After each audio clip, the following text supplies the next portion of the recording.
This is FSU softball player Mac Leonard, and you are listening to the C-Gap Blitz podcast.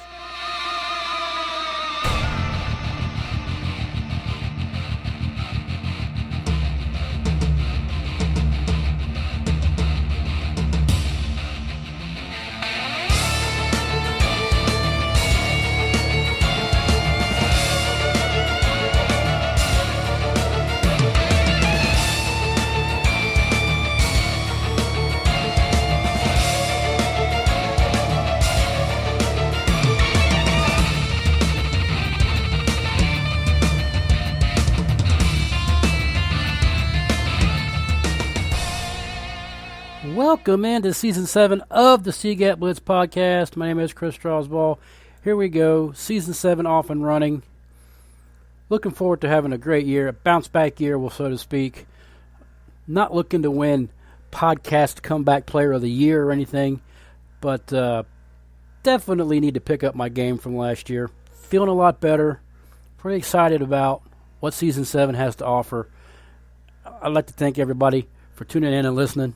Got a good show for you tonight on the Kickoff. If you're wondering why Mac Leonard did the opening for my show today, no, this has nothing to do with softball. It has a little bit to do with FSU, but the softball team plays tonight. I'm going to watch it, so I'm just putting it on there. It's exciting times because the NFL has ended. We are officially in the off season. So what does that mean? That means we have some stuff to talk about. Here's what we know. 1 week from today, the NFL Combine kicks off in Indy as usual with the linemen, defensive players, defensive line, offensive linemen. They kick off on Thursday, and then we roll into Friday, Saturday. And I think there's a little bit on Sunday. Not real sure. But it gets us ready. It's like the official kickoff to fantasy season, not only in Dynasty, but in all forms of fantasy football. We've got our hopes and dreams. We want to see players on how they do in the combine, what their scores are, and how the analysts perceive them going to the next level. We want to see players pop. We want to see players come out of nowhere, and we want to see players draft stock come up because of the combine. We want to see our players that play on our favorite college teams, how they are going to do under a pressure where you've got 32 teams there watching you. It's exciting me. It's exciting. And if you're not a big-time, deep-in football fan, maybe the Combine doesn't excite you. I was fortunate enough to go to it a few years ago with a couple of good friends of mine. It was really neat. And it's actually changed some since then.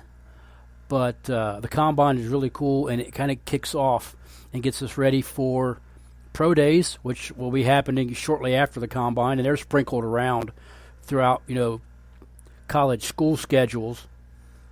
But then that leads us up and ramps us up for the actual NFL draft.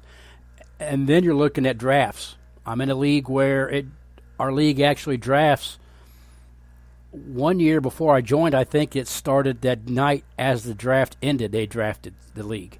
So leagues start kicking off drafting as soon as the NFL draft is over. So you may say we're in the off season and stuff, but not really. If you're a fantasy enthusiast and you care about your teams and you care about going deep and competing year in and year out, well, pretty much our off season's over. I took a couple weeks off, had a rough span last year with some health and stuff. So I'm looking to get back in it and get myself back on track. I had a pretty successful season in 22. Won some championships, lost a couple, championship games. Had to split a couple championships because of the whole Buffalo-Cincinnati game with DeMar Hamlin going down which is totally fine. It's more important than the game, 100%. So, I'm looking to build on that and continue my success.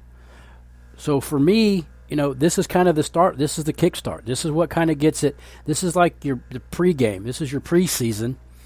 And tonight we're going to talk about 12 Devy names to get us rolling here on Season 7 of the CGAP Blitz that I'm looking at that could very well be available in some of your Devy leagues. And obviously all of them will be available if you're starting up one. So we're going to get into that in just a little bit. But first, I want to talk about off-season trades. And I've done these segments before when I kicked off the season. And you always seem to learn things along the way. And, on this podcast, many times I've said, don't boredom trade. Just to look at your team and say, yeah, this guy's on the trade block. I'm going to go see if I can get him. So, every year my number one rule is don't boredom trade. Just to have something to do or just to think you're keeping your team active or whatever. It's not good because when you look at it in the long run, you may think back, that wasn't the greatest move for me and I shouldn't have done it. We have a standard in every league that I'm in pretty much, especially the ones that I run, that if it's a done deal and it's put on paper or it's, sleeper, enacts the trade or it's a Devy trade or whatever, when it's wrote down, it's a done deal. There's no backing out. So once it's been posted or announced, you're stuck with it. So there's no backsies in the leagues that we run around here. So I would assume it's the same in you guys' leagues, but it's what's done is done. Then you have to live with the aftermath. I have been active these last 7 to 10 days and making some trades in several of my leagues. I made a couple of just little piece in, piece here kind of trades. I made a couple of bigger splash trades. In the one league that I joined, College to Canton League, last year that I joined with a guy by the name of Shadowcat, Miguel Romero, started a league. He lives out in Oregon, and he had a guy draft the team and then leave. So I inherited it. It was fresh, but I didn't get to draft my team. Well, I took the team and had Bijan Robinson on my college team.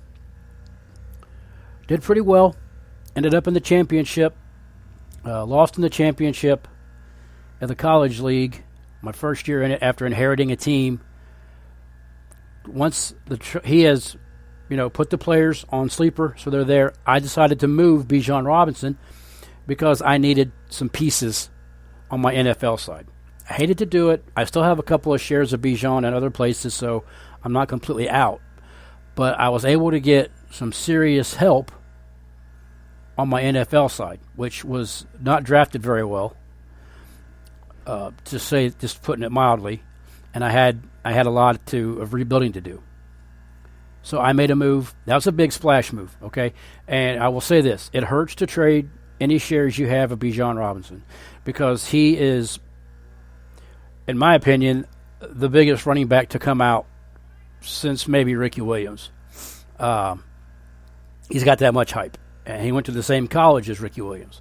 He didn't win the Heisman, but like Ricky Williams did. But I think he's a bigger hyped-up running back than Saquon, Christian McCaffrey, Dalvin Cook, Leonard Fournette. I think he's bigger than all those guys that we saw come out 5 or 6 years ago. And what he brings to the table is he's the perfect size of strength, speed, power, agility. He can catch the ball. He's like the total package. And landing spot is going to be huge for him. Does he come in at the 101 as the running back one for a team? I mean, there's only a handful of teams where I think he goes that he's not. So he's going to bump somebody's spot. He has that kind of talent and that kind of legitimate, NFL caliber play. But I had to move him because I needed the pieces. I couldn't just rest on, a couple of players on my team. So I was like, well, if I move him now, once he gets drafted, I may love the landing spot so much that I can't afford to trade him. So I took the plunge and did it now. It was not a boredom trade. I spent several weeks lulling over this, am I going to do it? And if I really need some more help, if I want to try to be semi-competitive this year, I'm not saying I'm even going to make a playoff run this year, but to be semi-competitive, better than I was last year, something had to change. So I made the deal. It sucks, but, I had to do it. It wasn't a boredom trade. I did it to help my NFL side. So when you're making off-season trades and trade requests, there's a couple do's and a couple don'ts that I want you to focus on. A couple of do's, okay? Do your research on your own team. Look at your roster from top to bottom. Look at what you have in your taxi, players that you may have not even played last year because they were in your taxi,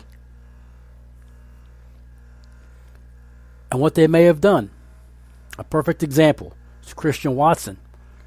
I had to play him in a couple places just because of injury and just bad karma, but I didn't want to bring him out of my taxi until I had to.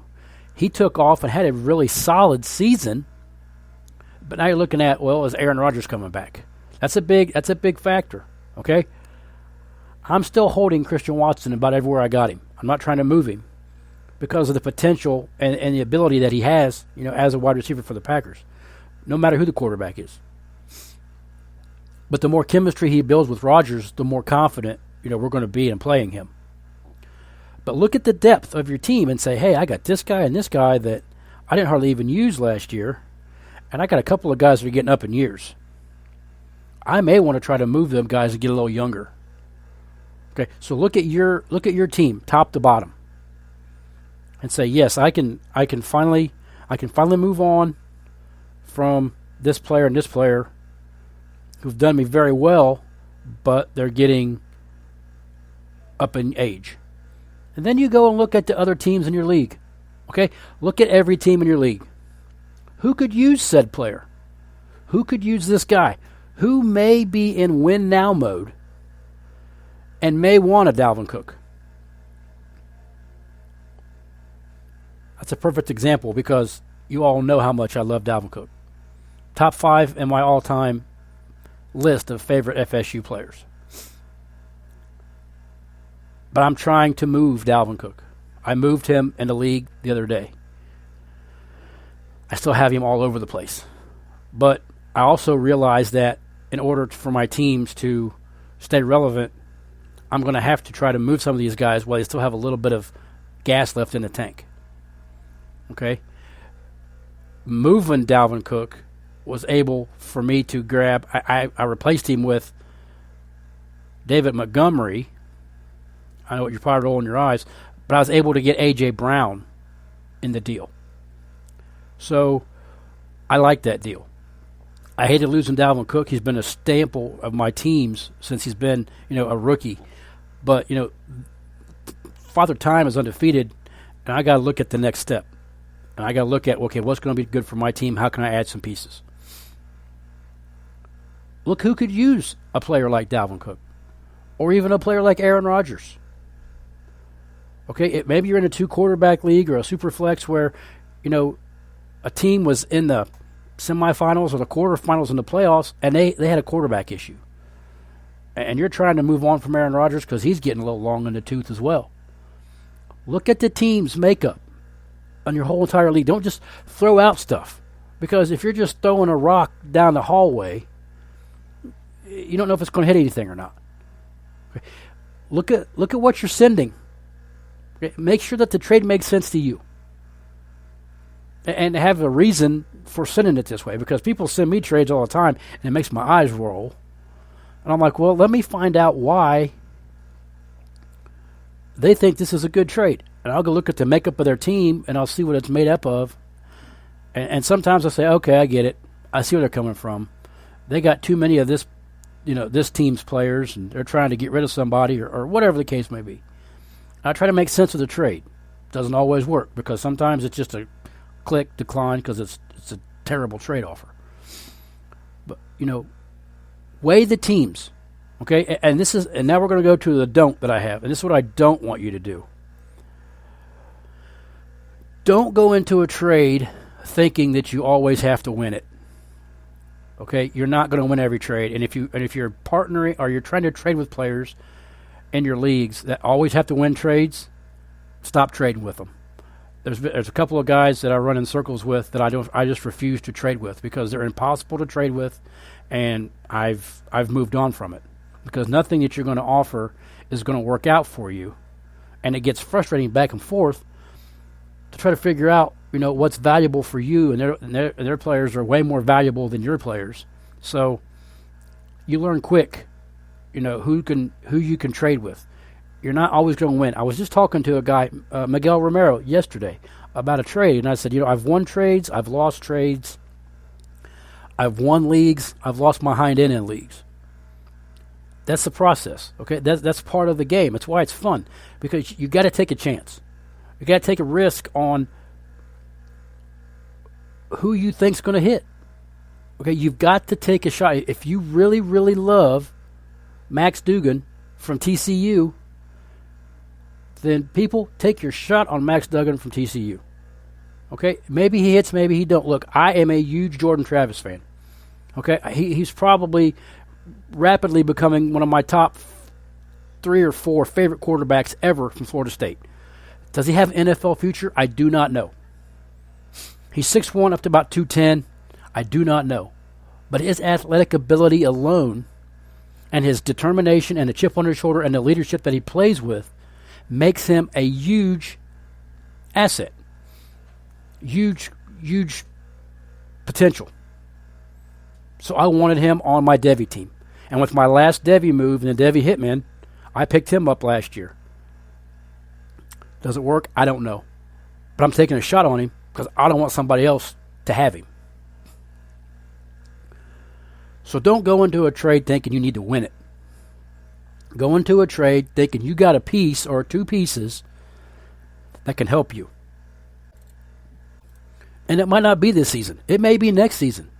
Or the season after that before it works out, or however long you're willing to hang on. But if you can get a piece that's going to help you, in your mind, you win that trade. It's just that simple. Okay? Don't be afraid to take a chance. Not everything is safe. You can't win on safety. You have to win on taking a risk. Take a chance. There's been trades where I've give up 3, 4 players just to get one. And I'm okay with it. Does it work out? Sometimes. Sometimes not. Perfect example.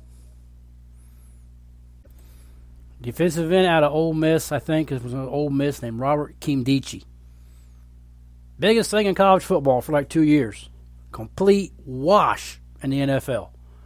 Man, we had 3 or 4 guys that was hot on his tail in one of our leagues trying to get that guy. Didn't work out. You'll have that. So all that being said, we will jump right into the meat of the show, and we're going to go right into, I've got 12 names of Devy players I want to talk about tonight and get you geared up for your Devy drafts, your Devy redrafts, your Devy startups, Devy league, because I love Devy. Devy is my friend. Now, full disclosure, I had Malik Neighbors on this list from LSU. Scratched him at the very last minute because of what's going on, what I seen yesterday. So I'm not going to really report on him. I've replaced him with another guy who we'll talk about at the end of my list. But Malik Neighbors from LSU would have been on my list had not he been charged with gun charges yesterday. So that could be potentially bad for the LSU wide receiver. Starting here, number 1, and these really aren't in any particular order, but there are a couple that I'm going to really focus on. And the first guy I want to focus on, and he's kind of at the top of my list to target in Devy redrafts. Maybe not so much in startups early on, but in Devy redrafts, he's on my list of people to target in redrafts is Bucky Irving, running back out of Oregon. 5'10", 194. He does need to put on some weight if he's going to transfer into the next level, which he's not that far from 200. So, if he could put on 10 pounds, not going to hurt anything. 1,058 yards last year, 5 touchdowns, 31 receptions out of the backfield. He plays bigger than he actually is. Good speed. I wouldn't say he's like a blazing burner, but he's got good enough speed. Decent cutback. But what really pops when I watch his film is he's a natural catcher of the football. And as soon as he catches the ball, he's ready to move with it and run and get up the field. He makes people miss, and he's already in a great offense, but they did lose Dillingham to Arizona State, who was their offensive coordinator for 1 year after he left Florida State for a couple of years ago. They did lose him. Don't think that's going to change much in the way of the offense. It might a little bit, but Bucky Irving is somebody that I really like, and I'd like to see how he's going to progress through this coming season and moving into the NFL. The next guy is like a total opposite of Bucky Irving, and that's Raheem Sanders out of Arkansas. And you go from Bucky Irving at 5'10", 194 to Raheem Sanders at 6'2", 227. And this guy's big, and he's a load. And he's very highly coveted in most Devy leagues. Probably not available. If he is available to you, he's probably going to be the 101 taken in Devy redrafts if he's available in those leagues. Like I said, 6'2", 227. That is a large young man. 1,443 yards last year, 10 touchdowns, added 28 receptions. He is hard to tackle. Not a blaze, but fast, plenty fast enough for his size. So when you're 6'2", 227, and you run, you don't have to be a blaze because you're going to run through people and run over them, run around them, and be able to get away from them because they're going to miss you. There's a lot to like at this kid at the next level. Strength, determination, hard to bring down. I mean, he puts you in a little bit of a mold of I don't know. I don't want to say, if you want to go back a few years, I really don't want to comp him to Greg Jones out of Florida State because he's a bigger, faster version, better catcher. But he runs with some determination, like Greg Jones did at Florida State, and he will hit you, and he'll run. He's not afraid of contact, and you're going to have contact in the NFL. I don't think he's so much of a 1 or 2 cut runner. He's going to have to go up, and he's going to get his money, getting those hard yards up the middle, and he's very physical, and that's what it's going to take at the next level. And like I said, fast for his size is being very. It's not a humble, but it's very impressive to watch him run as big as he is, as fast as he is, and do the things that he does when you put on some film. Next on my list, and I'm going to go ahead and tell you, it's pretty exciting to me to have some guys from FSU finally making these lists, because at FSU we're making a comeback, and it's nice to be able to talk about some of these guys from FSU transitioning into the NFL, because it's been a long time since we've had running backs to talk about at FSU. Dalvin Cook, Cam Akers, it's been a minute. So this is exciting. The Derwin Jameses and stuff like that. Defensive players they pump them out too, but now we've got some serious offensive weapons that are legitimate, assets at the next level. And the first one I want to talk about is Trey Benson. Transfer from Oregon. Okay, healed up from a terrible knee injury. Tore his knee up all to pieces at Oregon. And you could even see when he first came in last year, when he was at the spring game, he was still, getting kind of, how's this going to work? How's this going to go? Am I okay? Am I good to go? Once we got rolling into the regular season, you saw what they saw, from Trey Benson before the accident. 6'1", 215. I love that size. You guys, if you listen to my podcast, that is my size wheelhouse. 990 yards, 9 touchdowns. He's very elusive for his size, and he makes people miss. There was a stat last year somewhere around the line of he was top 1 or 2 at breaking tackles in the ACC and top 10 or something in the country at making the first or second guy miss. This year he should be faster. He should be more confident. And that's what I'm looking for out of Trey Benson. I want to see more. I need him to prove that to me one more time. He was 10 yards away from 1,000. He didn't have a very good game against Oklahoma. Oklahoma must have taken away the run because they made Jordan Travis throw the ball for 400 yards. So I want to see that again. Trayshawn Ward has transferred out, so the running back room is a little bit less crowded. They did bring in a couple of real nice pieces, though, to complement those guys, and they still have Toafili. But the way I'm looking at this, Trey Benson is going to be the main guy in a Mike Norvell offense that puts running backs in the NFL all the time. And I've been down the list. I'm not going back down it again because we all know, the list that Mike Norvell has put in the NFL. This next guy was so stoked to be able to pick him up in a couple of Davy leagues and even on my college fantasy leagues last year. Sophomore running back Quinshon Judkins out of Ole Miss, 5'11", 220. Like I said, you guys know my wheelhouse. That's right there in it. Love this kid. Took the job. Basically put Zach Evans on the bench, people. 1,567 yards, 16 touchdowns. He's the total package. He can catch the ball. He runs the ball well. He's very fast, very elusive. He plays in the SEC, so he's got what people would call the best conference in college football to play against, and he's putting up those kind of numbers as a freshman. Am I going to see a sophomore slump? I don't expect him to rush for 1,500 yards again, but 1,300 or 1,200, 12 or 1,300 wouldn't be a bad thing at all. 12 or 14 touchdowns. I think that teams are going to come in and make him, stop him as opposed to Jackson Dart. But, if they can't and Jackson Dart can function and Quinshon Judkins can function, Ole Miss is going to be a really good offense. He does have more to prove because it's just a one-year sample size we've seen. But as a freshman, 1,500 yards and 16 touchdowns, this kid is good, and he's going to go probably in the top 5 picks in redraft. He may even go early in Devy startups. I would be interested to see where he does fall in Devy startups. So if you're doing a startup, find me on Twitter at CGAP Blitz and let me know where Judkins goes in a Devy startup.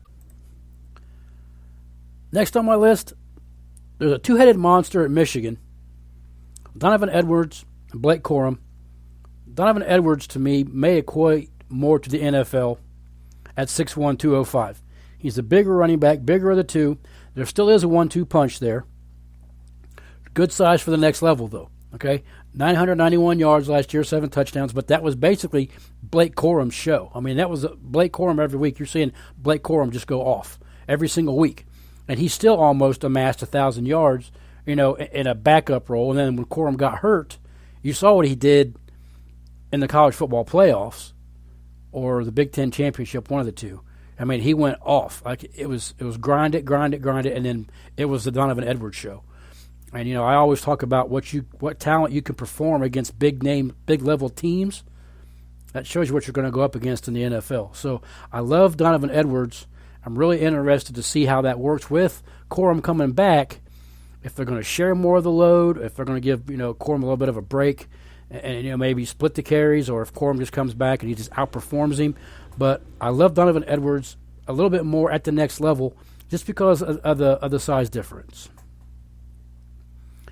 Next guy, and this is probably my wild card pick on my whole entire list, player number 6 on my list. It's hard to deny what he did as a true freshman, or wait a minute, he was just redshirt freshman at North Carolina. That's quarterback Drake May, 6'4", 220. That is impressive size. Did not realize how big he was until I went and looked up his numbers and put on some film. This is a very big young man who has got the perfect size for an NFL quarterback. 4,321 yards, 38 touchdowns, 7 interceptions. Like I said, sample size is my wild card. I need to see more. Okay, I'm not sold yet because to me, you've still got a couple other quarterbacks in that conference that could rival and challenge him for the top quarterback in the conference, in the ACC. He lost Josh Downs. He does have a couple of wide receivers coming back. Nothing that just blows you away. So he's going to have to really show me something this year in order for me to get on board. They had crap for a running game last year. They had to throw all the time. They were probably behind in some games. Those numbers could be a little bit flared out. But I want to see some more from him. But what they're saying and the way he projects and the way he's looking to be the second quarterback, they got him projected as the second quarterback in the country right now, behind Williams from USC. It's Williams and then him. I'm not there yet. I'm not. There's other quarterbacks to me that are ahead of him.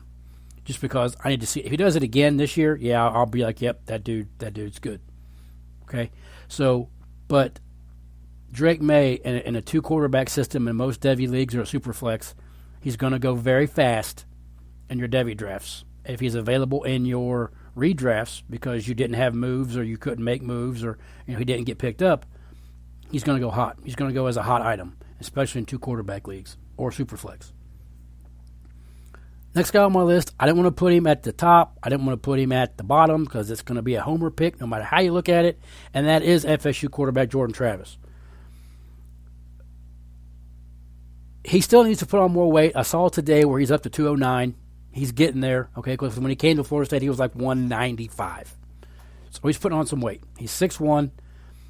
The size is okay with me as height-wise. He needs to beef up because I don't think he's going to be able to take off and do the things that he does at the NFL level that he does in college. Taking off and just scrambling and going. But see, last year, he didn't need to run near as much because the running game helped him out, and he was able to have pass catchers, and he was able to throw for 3,214 yards, 24 touchdowns last year. Okay, numbers that were only second and third to Chris Winkie and Charlie Ward the year they won the Heisman for FSU. Okay, that says something. And an offense where Norvell likes to run a lot, he still put up those kind of numbers, and it rivaled the numbers of a couple of former Heisman winners. The hype is real. I hope he doesn't get swallowed up in it because he could really put on a show for FSU and the ACC in college football this upcoming season. And if he stays healthy, he's going to be in the Heisman talk because the chip on his shoulder and his willingness to just be better every single game is going to will him, and he's going to put up huge numbers and be a big-time threat. Now, does it transfer to the NFL? That's the big question. Okay, we've seen other quarterbacks with more talent, better arms,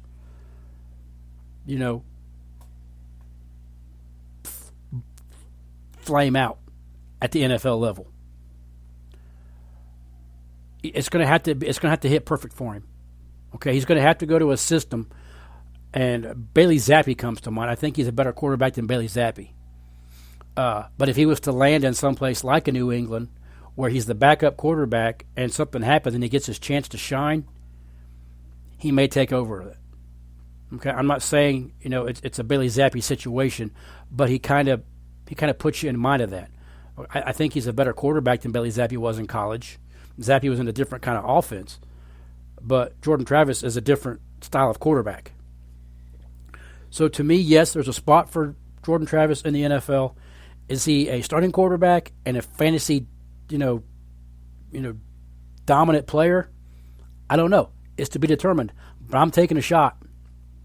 I'm taking a shot because I don't want somebody else to have him because that would make my stomach hurt.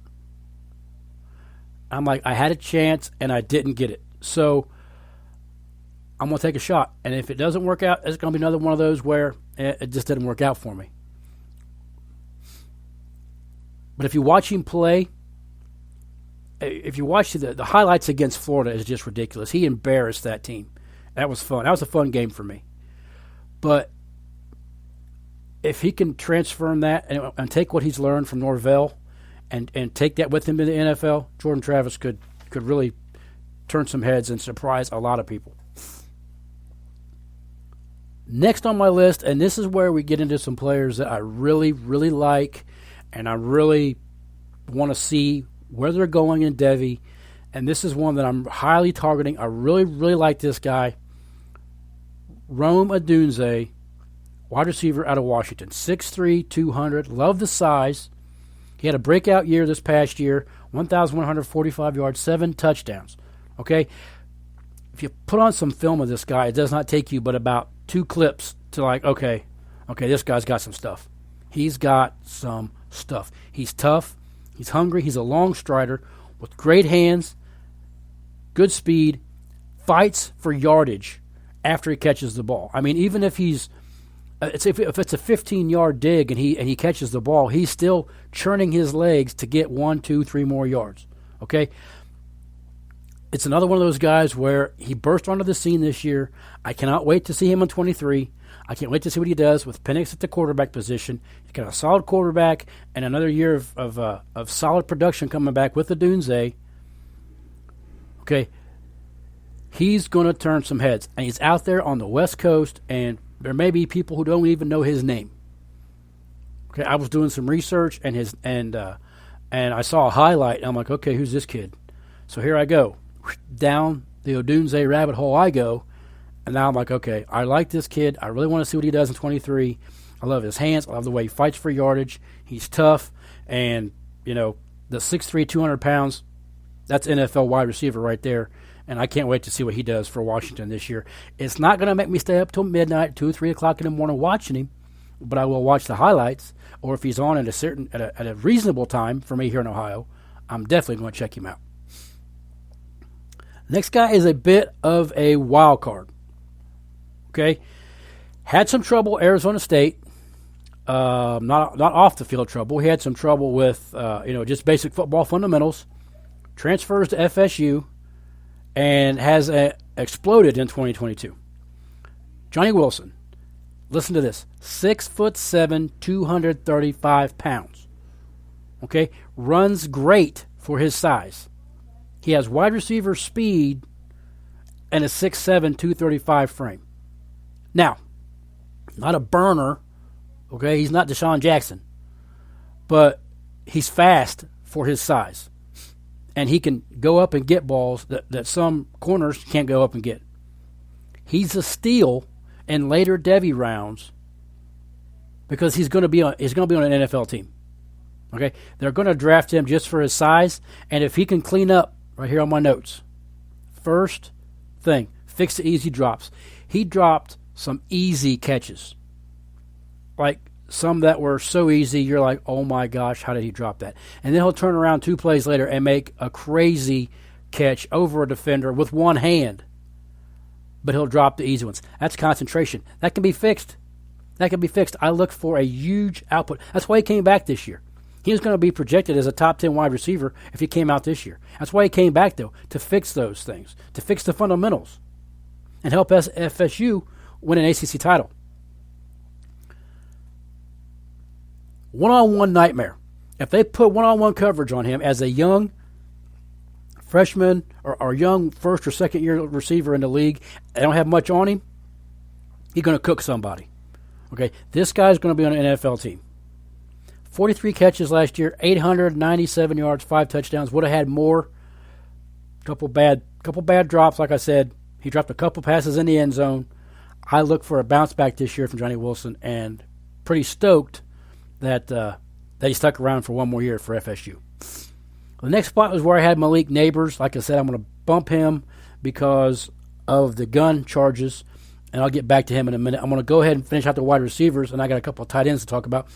In his place, I'm going to put in Luther Burden. Okay, Luther Burden was probably the top wide receiver coming out in his class last year. Didn't have a phenomenal season, 45 catches, 375 yards, 6 touchdowns.